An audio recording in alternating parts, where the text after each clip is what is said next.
నిన్నంటూ దేవుడు తీసుకొచ్చి కొన్ని ఒత్తిళ్లలో గుండా తీసుకెళ్తున్నాడు అంటే అర్థం ఏంటో తెలుసా? నీ లైఫ్, నీ ఫ్యూచర్ బెస్ట్ గా ఉండాలని దేవుడు డిజైన్ చేశాడు.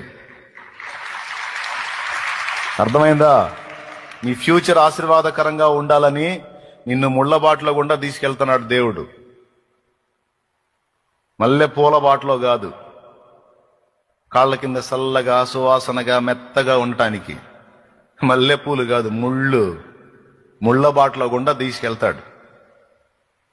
అబ్బో నడవలేకపోతున్నానయ్యా అంటే ఆయన అరచేతులు అడ్డం పెడతాడు. అవసరమైతే నేను నడిచాను, నువ్వు నడు అంటాడు. ఏం ప్రభువా, నువ్వు నన్ను ప్రేమిస్తున్నావు, నాకు ఈ ఎగసాట్లేంది, ఈ బాధలేంది, ఈ ద్వేషాలేంది, ఈ పరిస్థితులేంది అంటే దేవుడు చెప్పే సమాధానం ఒకటే.